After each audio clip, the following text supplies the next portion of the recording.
Putback on SNY.TV, all of our digital platforms. I'm Ian Begley, SNY's NBA insider, and I am joined today by CP the Fanchise of Knicks Fan TV and the NBA Report, and Brendan Brown, 3 decades of experience in this league. And we're going to break all things Knicks down here, but we're going to start with the baseline.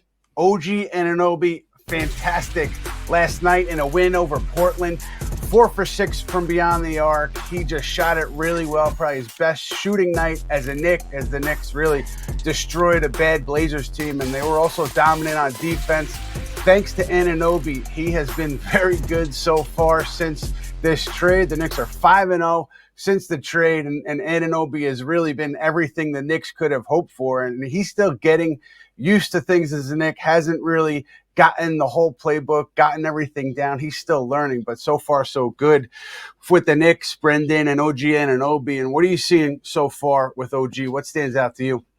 Well, last night he had a great start to the game. He was very aggressive, looking for his shot. It just wasn't making threes. He read closeouts, got into the paint, and is using more of his whole game. He's only shooting about 10 times a game, whereas Barrett, the guy he replaced, shot 15.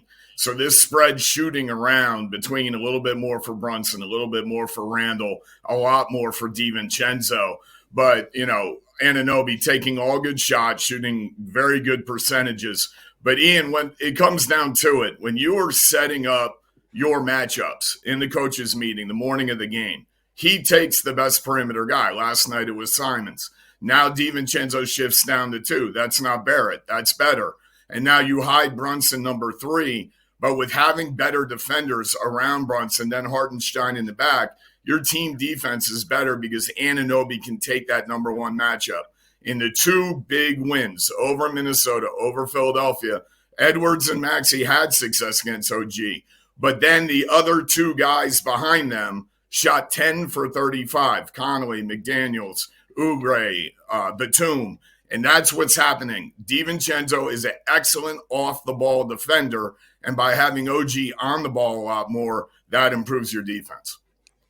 Yeah, I'm with Brendan, Ian. I mean, last night he continued to show you his elite level of 3 and D. I mean, the floor that he comes in with. But I love the fact that he's putting the ball on the floor, attacking those closeout, using his length and athleticism. He had a pretty impressive spin move into the paint, finished with a lefty layup. I mean, I thought that was good to see from OG Anunoby, and that's an area that I want to see him continue to dive into as you look forward to this contract extension. Can he do a little bit more with the ball in his hands? But last night he was lights out from 3, continuing to be a corner 3 reliable shooter for Jalen Brunson and Julius Randle. He's getting the team out in transition, and then what he's doing for this team defensively, I mean, it's just off the charts.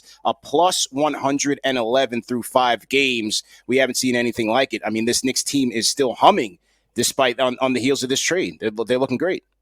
And CP, when you look at the rest of this roster, how do you think Anunoby complements the roster? Who does he help out most? Yeah.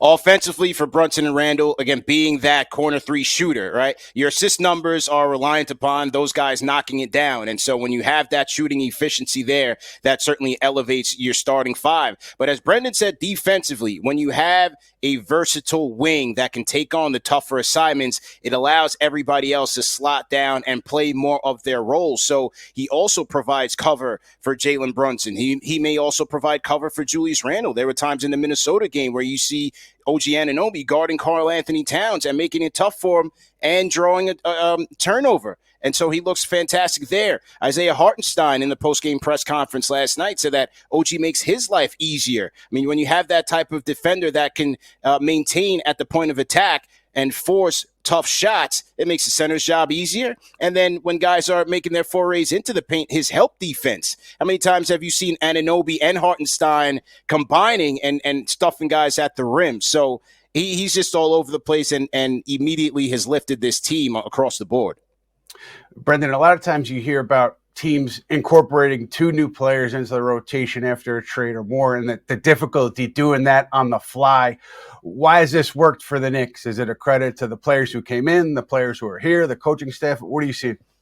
Well, I think when it starts off, like in that very first game against Minnesota, Anunoby doesn't really need many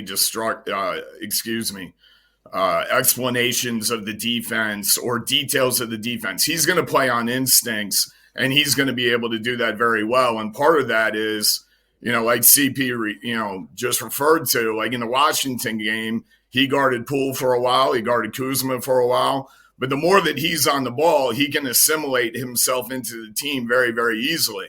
Now, what the Knicks have done offensively is they've taken away a lot of the continuities they ran for the better part of this season up until the trade, because they were always trying to get RJ and Brunson and Randle a lot of touches. And now they've cut a lot of that out. They're running basic pick and roll plays. Brunson has the ball in his hands all the time. So it's easier for OG to kind of fit in the situation. He's reading Brunson off the dribble or off a pick. He's reading Randle in a post-up or an ISO. And he's smart enough because he's a man. He's got a man's game and a man's head. So he understands how to get through contact, how to cut at the right time, and all those types of things. He understands what it takes to win. So if he has to be a little bit selfless, only taking 10 shots, it doesn't seem to bother him. Yeah, really, really great credit to him, because there was a lot of talk about how he wanted a bigger role in Toronto and he was unhappy, and we haven't seen that so far in New York at all.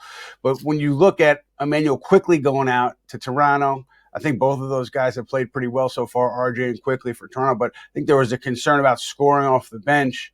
And then you see how this bench has played over this 5-game stretch. Miles McBride in particular, strong again last night against Portland. I think he had 16. He had the 4 threes against Philadelphia.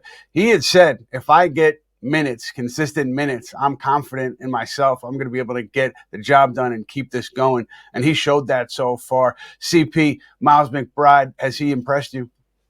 So, last night, so far, I mean, as long as he's shooting the ball well, it's always going to be a good night for him, because he's going to bring his defensive intensity. And one thing about McBride, even though the minutes are going to come, kind of inconsistently as it has throughout his career as a Knick, he always comes ready. He's prepared, he comes ready, and he plays hard. And so to see him shooting the ball well last night was certainly a positive. You have to like that. Now, is he going to be the playmaker that Quickley was at times here for the Knicks? No, and so it's going to be left to be seen how they help the bench going forward between now and the trade deadline. But as long as he's out there, I think the Knicks have to look to provide the playmaking around him, meaning lineups with Julius Randle, lineups with Randle and Isaiah Hartenstein, with Josh Hart, with Quentin Grimes, guys that can put the ball on the floor, help play make, and so McBride is not relied upon to do everything for that second unit.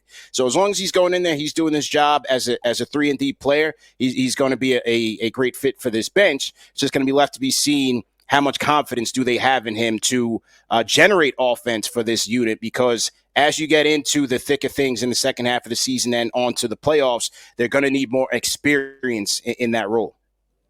Yeah, Brendan, I mean, we're going to look ahead in a little bit to see what may be coming next in terms of adding to the bench. But the way you see things right now, the way you've seen Miles McBride over his 3 seasons, do you feel like he can step in that role for them, be a regular rotation player for a Knicks team that wants to do a lot of things in the playoffs this spring? Well, a couple of ways to look at this. Number one, the bench so far is 2 for 5 in the 5 games. They were terrific in Philadelphia, obviously, 49 points. Then against Portland, weaker bench, young guys. They played very well last night. The other 3 games, they barely scored to what is a normal NBA bench. So they're averaging 29 points a game in these 5 games, which is under the 33 points they usually average so far this year. So can you continue to get good production, get good numbers out of it? Well, defensively, McBride is going to be incredibly competitive. Tom likes that. He's going to stick his nose in there. He's going to try to body you up. The question becomes, in certain matchups, after the first dribble, can he contain the ball and keep the ball out of the paint? I think there are a lot of people, Knicks fans, media, whatever, who think he's some sort of a shutdown defender. He's not, and he's small. But he is very competitive, and that's great. On the flip side, offensively, okay, we all have to worry about his shot. Our team's leaving him open or not leaving him open. But something that's been good his entire career is his assist to turnover. It was good when he was a rookie. It was like 9-1 at one point. Right now it stands at 6-1. So when you're searching out with the bench group, whether Randle's in it, Brunson's in it, OG can be in it, having a point guard who's not going to turn it over, so you're at least getting shots, that would be a piece of the puzzle. When you also look at last night, fellas, Julius Randle, near triple-double, really strong number in assists. And it seems to me like the way he's playing, the shot selection, he's done a really good job lately of fitting into within what the Knicks are trying to do. CP, I'm curious, when you look at Randle and you look at the way he's playing right now, I mean, do you see him as a part of what the Knicks ultimately want to do, which is be a competitor in the East year in, year out, finals appearances and all that? Do you see him being a part of that based on what he's done recently? Yeah, you have to give him a lot of credit. I look at two things, self-awareness and accountability. When he says he goes back, he looked at the film and saw that last year he was taking difficult shots. It doesn't have to be that hard. I mean, when you have a guy with his physical attributes, his agility, on most nights, he's a mismatch nightmare for a lot of teams. And so he needs to be using that to his strengths, collapsing defenses and playmaking for his team and playing smarter. That's what I've seen from Julius Randle so far this year is, yes, he's been aggressive in attacking the basket more and more, averaging more drives into the paint, but he's playing a lot smarter, cutting down on the turnovers, making quicker decisions when the attention is being sent his way. And so I think that has been elevating this team, especially when you look on the heels of this trade. And I was watching to see how would this team respond with the departure of RJ Barrett and Emmanuel quickly, with the addition of OG Anunoby, and especially from Julius Randle. I think you see a more concerted effort to elevate this team, to play make, because he understands that there is a void there. There is an offensive void that's been left by these two guys. And even on the defensive end, his effort, I think the Anunoby trade has sparked Julius Randle to play harder and play more consistently from an effort standpoint on the defensive end. So, so far you have to love what you see from him. He's playing at an all-star, all-NBA level along with Jalen Brunson, and these are the two guys. The Knicks are showing you that they're trying to build around, at least for right now. So they've got to go forward with it. Yeah, I'm gonna get to the Eastern Conference and where they are in a minute, but I will say on Randle too, just I've seen a lot of losing locker rooms, having covered this team for 10 plus years. I know what a losing locker room feels like. I know what it sounds like. And I know a little bit about what a winning locker room sounds like. This is a happy locker room, a winning locker room right now. And I say that when we talk about Randle because every time he's doing an interview, it seems like Josh Hart's joking around. Someone's yelling All-Star or Indiana behind him, and he's starting to laugh in the middle of the interview. And he's a happy camper at the moment, and there's a lot of jokes flying around this Knick locker room after these games. And, it just seems like everybody is really confident, really happy with where they are, and really happy with where things may go. So I think that says a lot about where this club is too. But you look at this Eastern Conference, right? Knicks currently sitting in fourth place in the East, looking up at Philadelphia, Milwaukee, and Boston. And Milwaukee scuffling a little bit. Knicks just played the Sixers, but it does seem like they're a clear step below that top tier in the East. But Brendan, I'm curious in your thoughts. How does this Knicks team stack up with the teams below it in the East? Can it really separate itself in that 4 spot to the teams that are battling below it? Well, if you're just using NBA scheduling common sense, the answer to that is not only yes, it's definitely yes. I mean, the Knicks are at a point right now, they're owed 7 home games. Now they're going to go play in Dallas and Memphis. It's going to go up to 9 home games that they are owed. So, in seasons past, even Tom Thibodeau teams, the team didn't always play well at home. I think that's different now because of the emergence of Brunson and the fact that he has the ball in his hands all the time. Now, something else to think about. 5 Knicks players have played in every game. So it's not just Randle and Brunson who have played in every game. Hart, Hartenstein, and DiVincenzo have also played in every game. Now, can you keep up that health? But if you're at home a lot and a guy has to miss a game here or there, it's not as big a deal. Now, what's interesting, if you look at the schedules of everyone in the Eastern Conference 3 to 8 right now, the Knicks actually have the least favorable schedule in terms of strength of schedule, the percentages of the teams. But they have the biggest advantage, them in Miami, about playing at home. But Orlando actually has the easiest schedule of all the teams who are left. So all 6 teams that are going to close out the season here as we move into the second half all have a favorable schedule. That's like really unusual that someone doesn't have a really hard schedule. So it's a lot of opportunity, but for the Knicks, can they play well at home? It's going to be an absolute dogfight. And you have to like the fact that they were able to get out of a tough December where it was a road-heavy schedule, several back-to-backs, and still emerged out of that in good shape, in relatively good shape. And now they head into January with a home-heavy schedule. I believe the balance was about 28 to 16 in terms of remaining home and road games, but that 4 through 8, Ian and Brendan, I mean, that is going to be a dogfight for me from now until the end of the season. They beat Miami one time. They've lost to the Pacers one. They lost to Orlando. You know, they split two with the Cavs. And when they lost that second game, I said, man, that was an opportunity lost because they had a chance to win that game and put them away for the season series, because I look at tiebreakers as being very key for the Knicks here. Number 4 seed is where you get that home court advantage in the first round. So when they start playing these teams on the schedule, Indiana, Miami, Orlando, and so on, those are going to be playoff type games, very important games for the Knicks. So it'll be left to be seen where they fare. I still don't see them in that top tier, but 4 through 8, it's anyone's guess right now. And before we jump to our guy Matt Spenley, I think the trade deadline is going to be interesting because I'm told that Indiana was right there on OG Anunoby. They were close to getting a deal done with Toronto to bring Anunoby there. And I say that because Pascal Siakam is still hanging out there, and we know Indiana has been aggressive there on Siakam, and Halliburton obviously out for a little bit, but it seems like he avoided serious injury. But if they make a big trade ahead of the deadline, I think that changes the calculus of the East. So something to keep an eye on if you're a Knicks fan. And now we will go to our social media guru, Matthew Spenley, formerly of the Knicks World. He's got a fan question from us. What's up, fellas? Okay. The fan question is from me today. I'm your fan. We might have another fan question later, but for now, I'm the fan. CP, I'm going to go right to you with this one because you talk about, Ian just brought up the Anunoby trade, and, we know that the Knicks recently let Taj Gibson go. How concerned should we be about the backup center minutes? I think we can all say we haven't loved what we've seen from Precious Achiuwa. I know that a lot of Raptors fans have said you've been a frustrating player, but do you think that could end up potentially changing how they approach the deadline, looking for some center help? We spent so much time talking about the guards. You guys talked about Deuce. So, CP, just kind of how you see that playing out.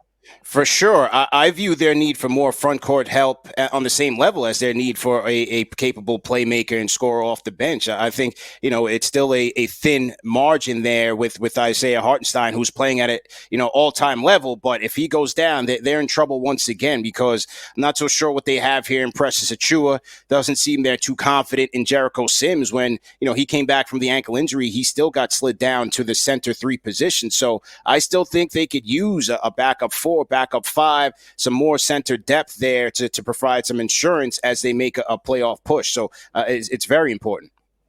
I think another part to it that goes into the backup center idea, who's the good screener? Why is Brunson having such a good year at certain times on certain nights? Because Mitchell Robinson and Hartenstein really clock people when they screen, whether that's in a dribble handoff, whether it's in a pick and roll.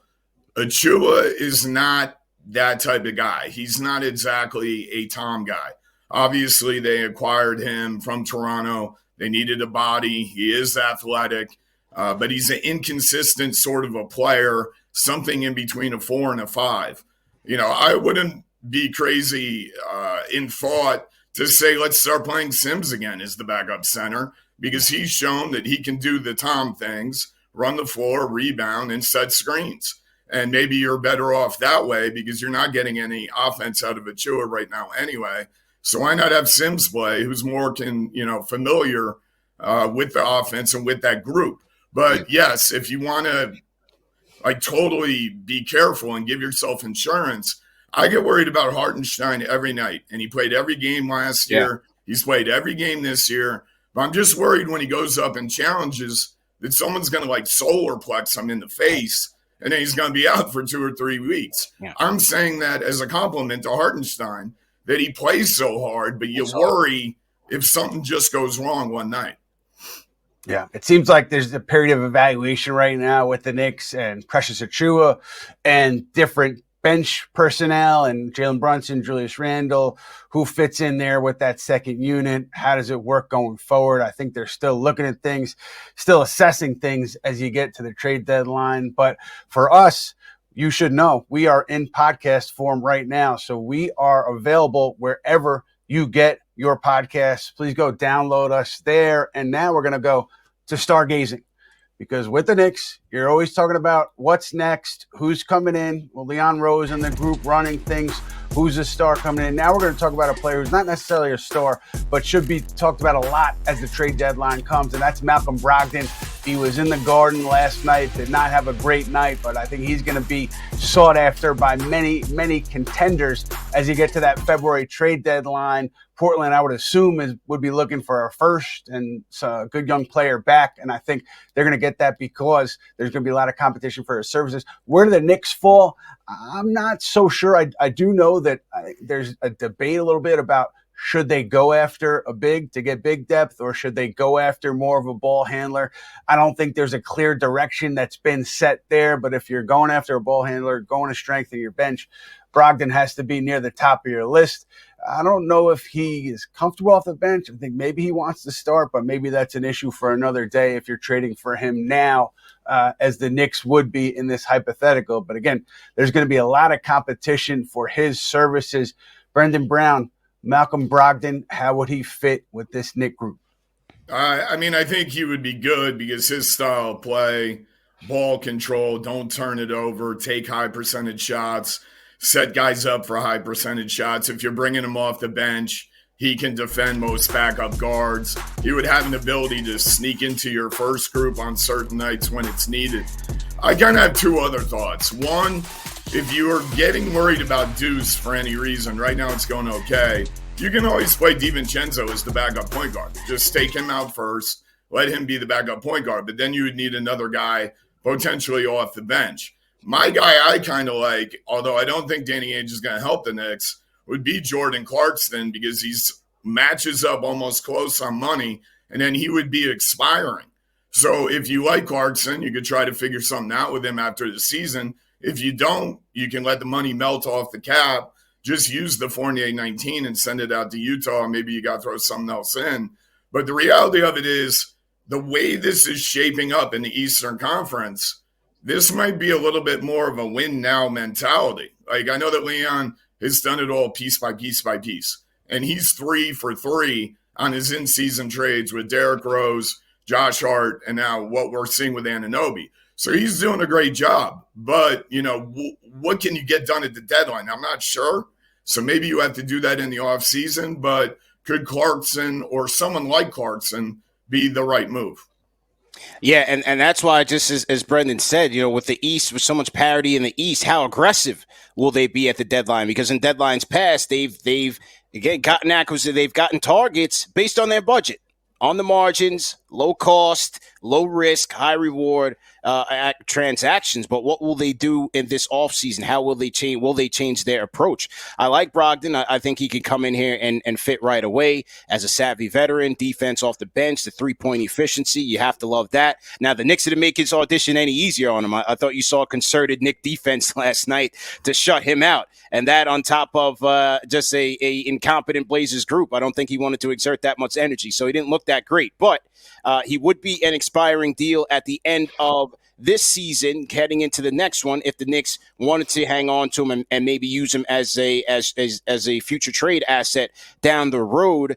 The reigning sixth man of the year, I think that would be a good pickup. But again, at what cost and how aggressive will the Knicks be at the deadline? It's why I question even a Dejounte Murray acquisition because, you know, with 3 years left on his deal, Ian, it would be a stark departure for the Knicks in terms of acquiring guys with longer term, with years on their deal. They typically don't do that. So it's just left to be seen at which direction they'll go in.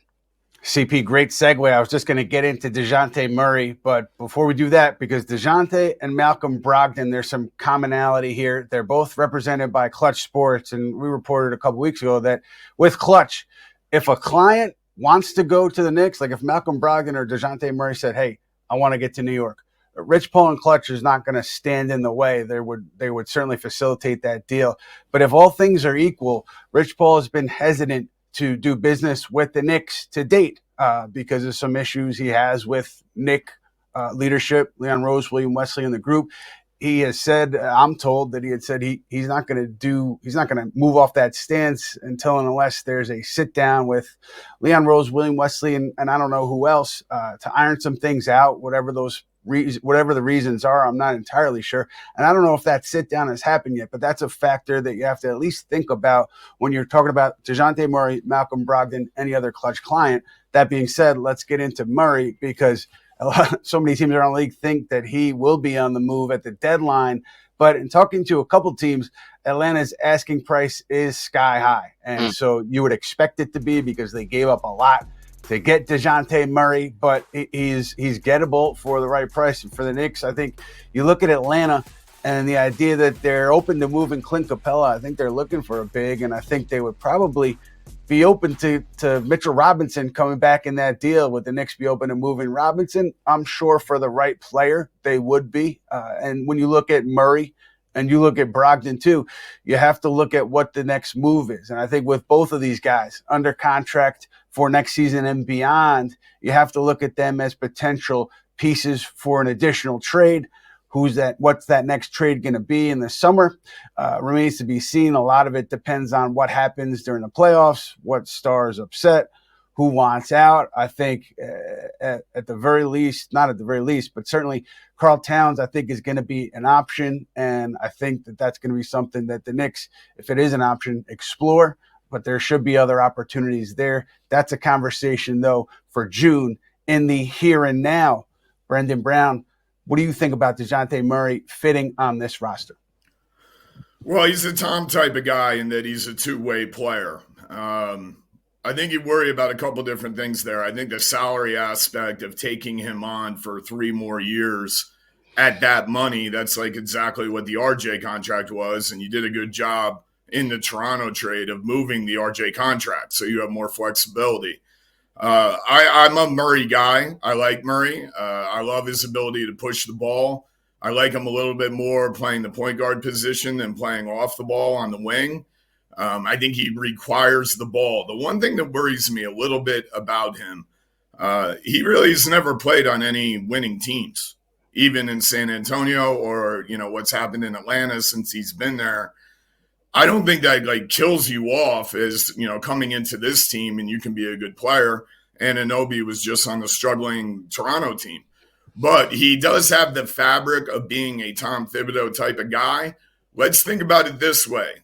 How happy are you if you're a Knicks fan, you're watching the last 5 games, you only have to really get 2 guys shots in the starting lineup, not 3. And then we've seen other teams in the NBA that have unhappy campers when they need 4 guys to get shots. Well, you would be going back to maybe 3 with Murray coming in here and then still Anunoby.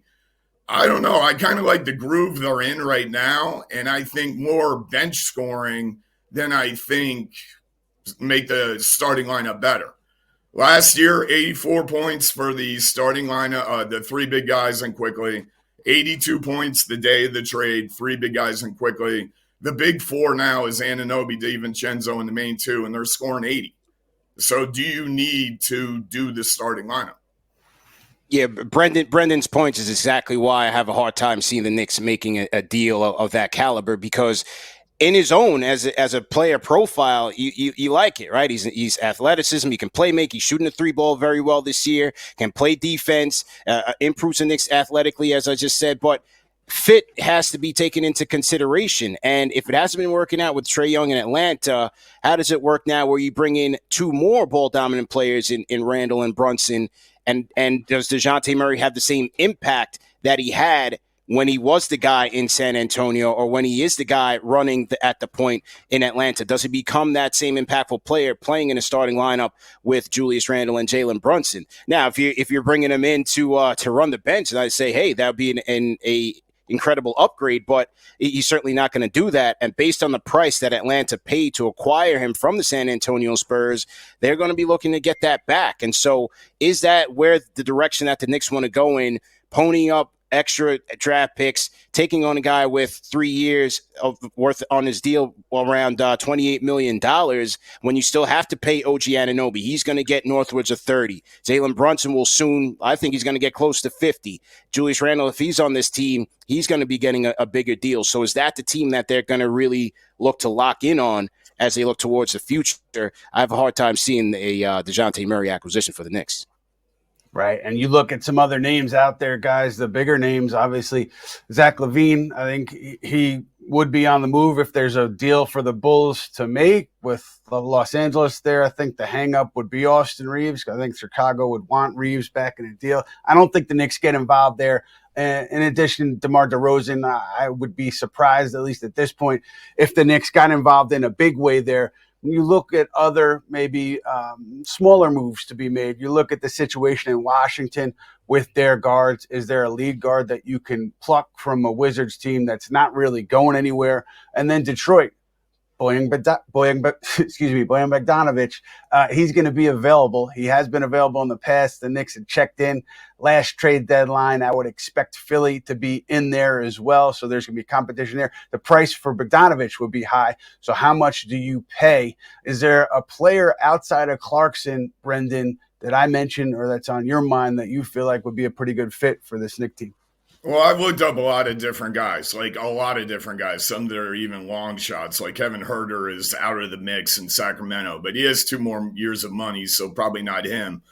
But my point is this: when the Knicks have made these good moves, 2 of the 3, first of all, have been way before the trade deadline.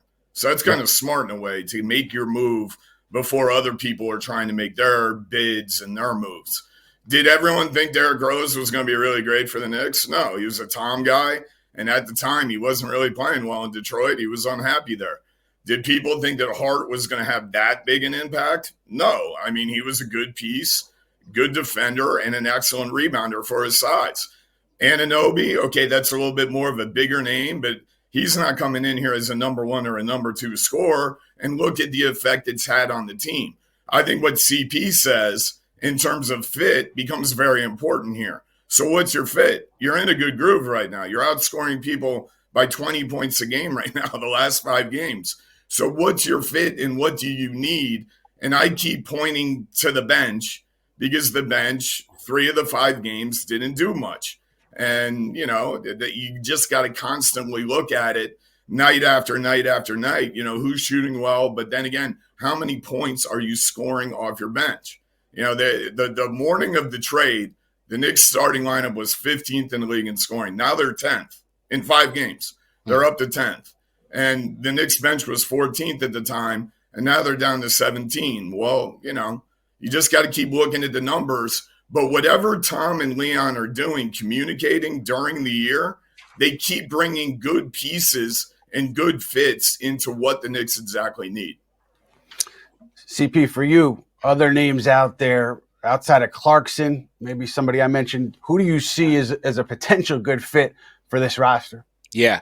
A lot of fans like Alec Burks from Detroit. What will Troy Weaver do there? Now, Burks isn't having a typical Burks year for them, but, if he came back to New York, would he bounce back? I also like from Detroit, even though he's still trying to come back from the quad injury, is a guy like Monte Morris, someone who can kind of fill that McBride role a little bit more consistently than McBride, but he's it doesn't seem like he's back yet from the injury, so that's a little tough. But another guy, I believe he's making about $9 million this year and set to be a free agent after that. A guy like Monte Morris, is a Taylor Horton Tucker available from Utah, so maybe a low acquisition deal there if you can't get a Clarkson. Somebody that can just come in and fill that void there in the bench role. I don't see them making just a big splash to the starting lineup a la Dejounte Murray, but someone who can fill that void off the bench, a veteran who can provide some scoring, some playmaking punch. I think that would be ideal for this team.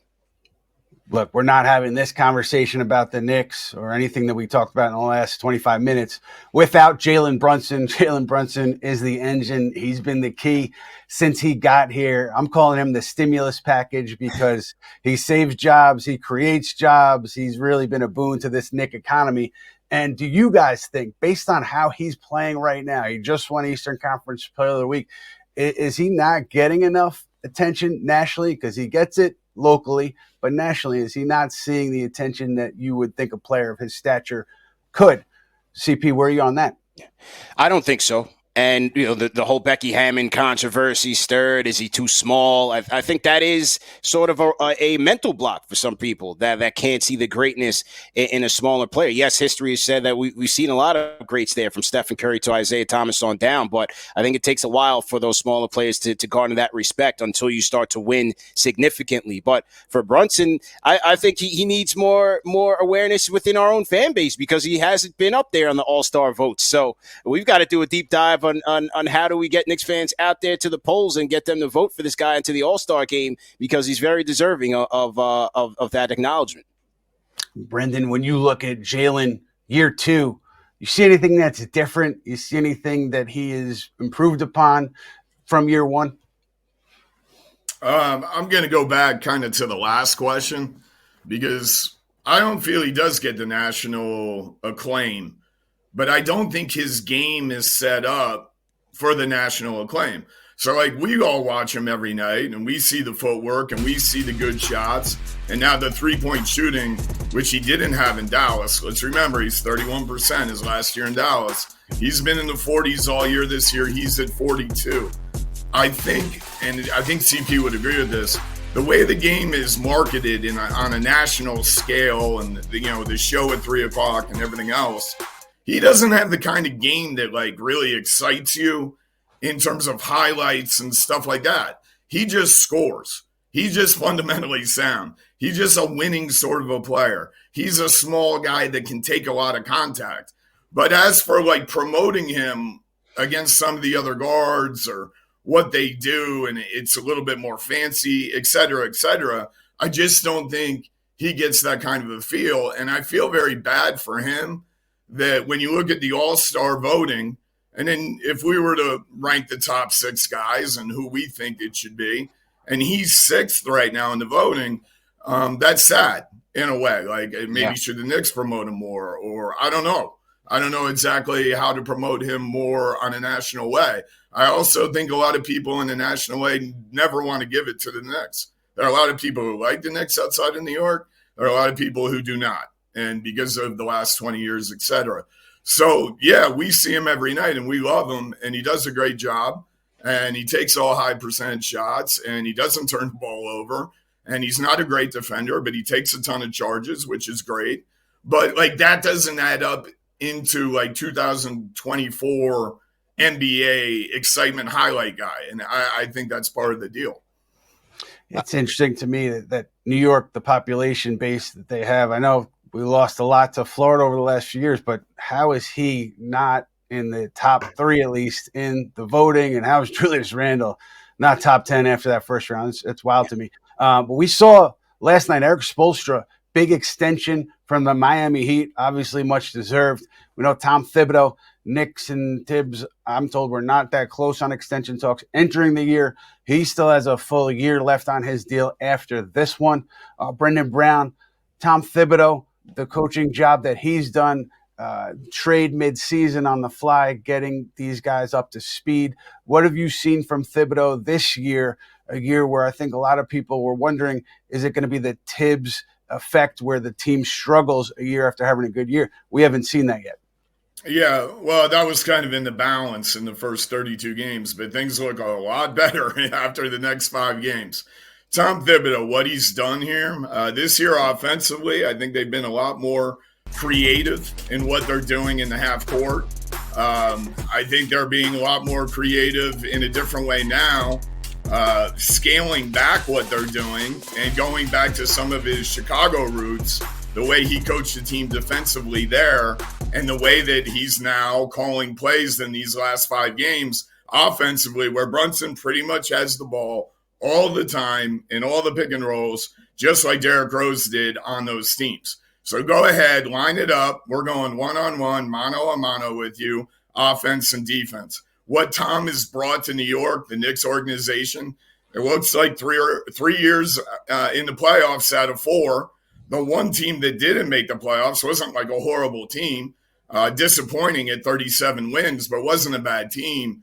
And the accountability, he's done great there. something he's not given credit for, developing young talent. Maybe doesn't play him enough. Well, Barrett and Quickly and others who have been young players here, even a Randle from the very beginning of his first year, Mitchell Robinson, these guys have all gotten better. So what is Tom Thibodeau not done? I mean, he's won a playoff series. He's won Coach of the Year.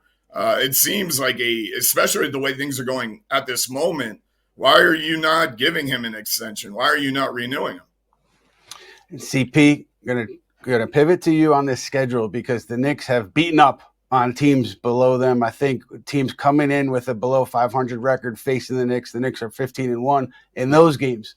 Next 2 weeks, the Knicks face a lot of those teams, either even with them or worse than them.